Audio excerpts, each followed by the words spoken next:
వినిపిస్తోంది. పూర్తి అనాలిసిస్ తెలుసుకుందాం. మా పొలిటికల్ అనలిస్ట్ కోటేశ్వరరావు గారు సిద్ధంగా ఉన్నారు మాట్లాడడానికి. కోటేశ్వరరావు గారు, గుడ్ మార్నింగ్ సార్. కోటేశ్వరరావు గారు, ముందు నుంచి అనుకుంటున్నాం ఈ యుద్ధం తీవ్రత పెరిగే ఛాన్సెస్ ఉన్నాయి. ఎందుకంటే ఇజ్రాయెల్కి అమెరికా సపోర్ట్ చేస్తుంది కాబట్టి. ఇటు ఇరాన్ కూడా సపోర్ట్ చేసే దేశాలు ముందుకు వచ్చాయి. అదేవిధంగా B-2 బాంబర్లతో విరుచుకుపడుతోంది అమెరికా. ఇంకా మీరు దక్కకపోతే కనుక తీవ్రత ఎక్కువగా ఉంటుందంటూ హెచ్చరిస్తోంది. ఏ విధంగా చూడాలంటారు? ఇంకా ఎన్ని రోజులు కొనసాగే అవకాశం ఉందనుకోవచ్చు? ఇజ్రాయెల్ కి అమెరికా సపోర్ట్ చేయడం కాదు, రెండు కలిసి దాడి చేస్తున్నాయి ఇరాన్ మీద. ఇనీషియల్ గా ఇజ్రాయెల్ దాడులు ప్రారంభించవచ్చు, కానీ దాని వెనకాల ఆ తర్వాత కంటిన్యూషన్ లో అమెరికా ఇజ్రాయెల్ రెండు కలిసి చేస్తున్నాయి దాడి. అందుకనే అమెరికా ఇంట్రెస్ట్లు అదేవిధంగా ఇజ్రాయెల్ ఇంట్రెస్ట్ల మీద ఇరాన్ తనకున్నటువంటి ఆయుధ సంపత్తి తోటి దాడి చేస్తూ ఉంది. 7వ రోజు ఇవాళ మనం మాట్లాడుకునే సమయానికి తగ్గేదే లేదా అన్నట్టుగా ఇరాన్ ప్రకటిస్తూ ఉంది. మా దగ్గర కొత్త ఆయుధాలు వస్తున్నాయి, వాటిని మేము ప్రయోగిస్తామని కూడా చెప్తా ఉంది. అందువలన గతంతో పోలిస్తే ఇప్పుడు ఇరాన్ ఎవరు ఊహించినంతగా ఇప్పటి వరకు ప్రతిఘటించింది. అందువల్ల రానున్నటువంటి రోజుల్లో అమెరికాకి లేదా దాని మద్దతుదారులకు తగిలేటువంటి ఎదురు దెబ్బలు అనేవి అమెరికా ప్రజానీకంలోనూ అదేవిధంగా గల్ఫ్ లో ఉన్నటువంటి ప్రజానీకంలో ఆయా ప్రభుత్వాల మీద ఒత్తిడి పెంచేటువంటి అవకాశం ఉంది. ఎవరి కోసం ఈ యుద్ధం, ఏమి సాధిస్తారు అనేటువంటి ప్రశ్న సహజంగానే బాధితుల్లో తలెత్తుతుంది. మరోవైపు ట్రంప్ లేదా అమెరికా యంత్రాంగం మేము కొన్ని నెలల పాటైనా యుద్ధాన్ని సాగించడానికి మేము సిద్ధం అని చెప్పేసి బీరాలు పలుకుతున్నారు. నిజానికి అంత స్థితి ఉన్నదా అనేది ప్రశ్న. కానీ ఇది ఇంకా ఏ స్థాయికి వెళ్ళే అవకాశం ఉందనుకోవచ్చు? మన దేశానికి ఏ విధంగా ఎఫెక్ట్ అయ్యే ఛాన్స్ ఉందనుకోవచ్చు? ఇప్పటికే మనం చూస్తున్నాం. మరోపక్క యుఎస్ కూడా రష్యా నుంచి మీరు ముడి చమురు కొనుక్కోవడానికి అవకాశం ఇస్తున్నామంటున్నారు. 1 month ఏదో టైం పీరియడ్ పెట్టి. దాన్ని ఎట్లా చూడొచ్చు? ఇంకా యుద్ధం తీవ్రతరం అయితే కనుక ఎటువంటి సిచ్యువేషన్స్ ఉండే అవకాశం ఉందనుకోవచ్చు?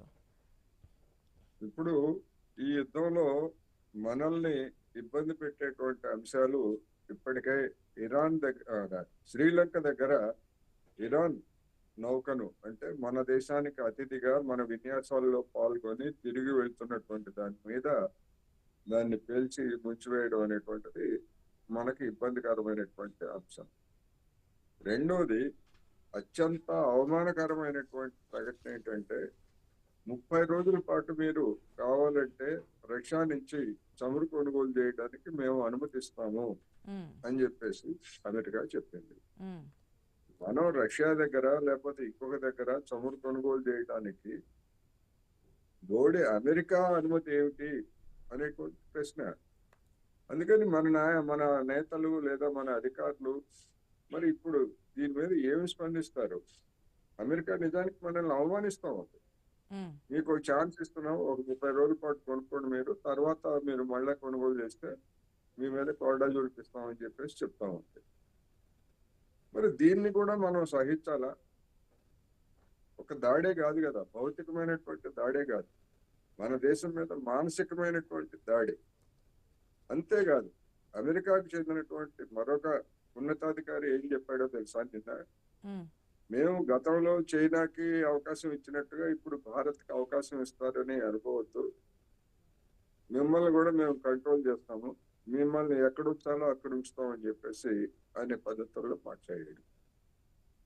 మనం అమెరికాకి లొంగిపోబట్టే ఈ విధంగా చులకనయ్యాము అనేటువంటిది మనకి స్పష్టంగా కనిపిస్తాం. మరి మన నాయకులు ఏమి దౌత్యమో, ఏమి ఆత్మగౌరవమో, ఏమి సర్వసత్తాక గణతంత్ర రాజ్యంగా భారత్ నిలుపుతారనేది రాబోయే రోజుల్లో మరింత ప్రశ్నార్థకంగా మారుతుందనేది నా అభిప్రాయం.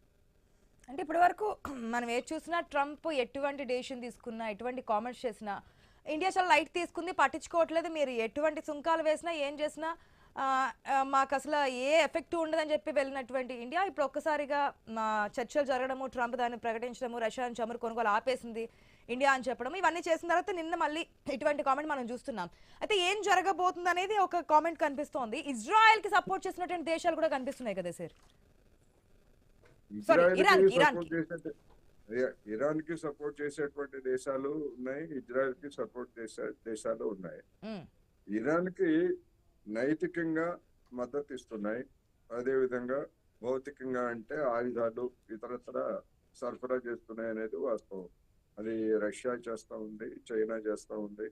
అది కానీ ఇజ్రాయెల్ తరఫున లేదా అమెరికా తరఫున భౌతికంగా తమ స్థావరాలని వినియోగించుకునే విధంగా సైప్రస్ కావచ్చు, లేకపోతే గల్ఫ్ దేశాలు కావచ్చు, బ్రిటన్, తాజాగా ఫ్రాన్స్, ఇవన్నీ కూడా భౌతికంగా తమ స్థావరాలను వినియోగించుకొని కొట్టండి, మీరు ఇరాన్ కొట్టండి, చంపండి, నరకండి అంటూ ప్రోత్సహిస్తున్నాయి.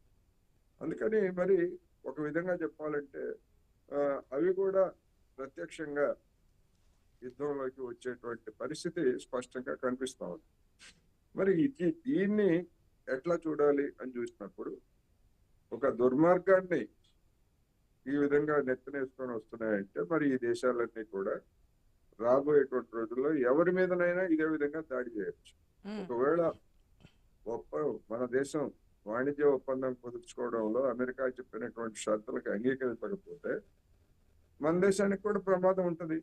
మనకు తెలియకుండా హిందూ మహాసముద్రంలో శ్రీలంక దగ్గరకు వచ్చి అమెరికన్ జలాంతర్గాములు దాడి చేసినాయంటే మరి మన వాళ్ళు పసిగట్టలేకపోయారా? లేకపోతే పసిగట్టి మనకు అతిథిగా వచ్చినటువంటి నౌకలో ఉన్నటువంటి సిబ్బందిని హెచ్చరించలేకపోయారా? లేకపోతే తెలిసి కూడా మౌనంగా ఉన్నారా? ఈ విషయం మీద ఇంతవరకు మనం ఏమి నోరు విప్పలేదు. కొంతమంది ఏం చెప్తున్నారు, ఇది మన జలాల్లో కాదు కదా, శ్రీలంక జలాల్లో జరిగింది కదా ఈ పేలుట. రేపు మన జలాల్లోకి వస్తే మన పరిస్థితి ఏమిటి? ఏ దేశం మీదైనా రేపు అమెరికా కాదు, అమెరికా మిత్ర దేశం అంటారు, సరే కాసేపు అంగీకరిస్తాం. రేపు పాకిస్తాన్ జలాంతర్గాన్ని కూడా మన జలాలకి మన సమీపంలోకి వచ్చి దాడులు చేస్తే పరిస్థితి ఏమిటి? అందుకని తెలిసి మౌనంగా ఉన్నారా లేకపోతే నిద్రపోతున్నారా అనేటువంటి ప్రశ్నలు కూడా వస్తున్నాయి. ఈ శ్రీలంక ప్రభుత్వం జరిగిన తర్వాత అనేక అనుమానాలు, కొత్త అనుమానాలు వస్తున్నాయి. మౌనం. నిన్నటి వరకు ఏం చెప్పారు?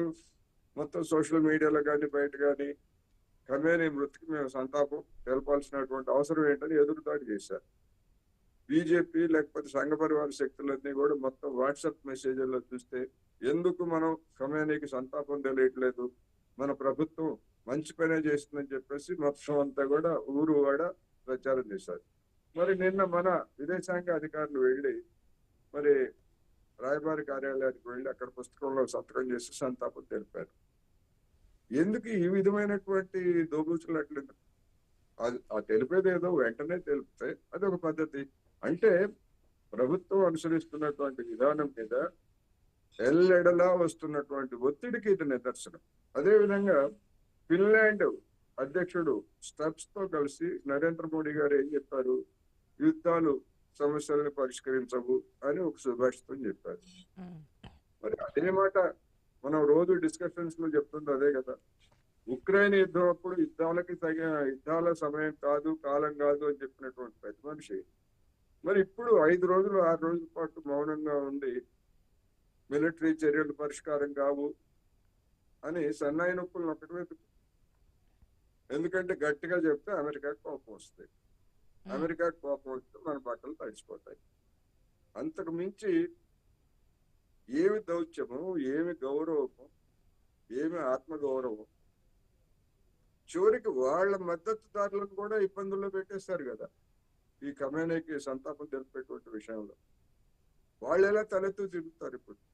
అందుకని ఏం జరుగుతూ ఉంది అక్కడ, యుద్ధంలో ఏం జరుగుతుందో మనకు తెలియట్లేదు. ఇక్కడ మన దేశంలో ఉన్నటువంటి కేంద్ర ప్రభుత్వం ఏం చేస్తుందో కూడా మనకు తెలియనటువంటి పరిస్థితి ఇవాళ ఉన్నది. అదే కనిపిస్తుంది. ఎందుకంటే ఒక పక్కన అటాక్ చేస్తున్నటువంటి దేశాలకి సపోర్ట్ చేస్తున్నటువంటి దేశాల సంఖ్య కూడా పెరుగుతోంది రోజు రోజుకి. ఇప్పటికి 7 రోజులైంది. దాంతో పాటు అటాక్ చేస్తున్నటువంటి సిచ్యువేషన్ డ్రోన్‌లో మిసైల్స్‌తోనే చేస్తున్నారు. ఆయిల్ రిఫైనరీస్ మీద అటాక్ చేస్తున్నారు.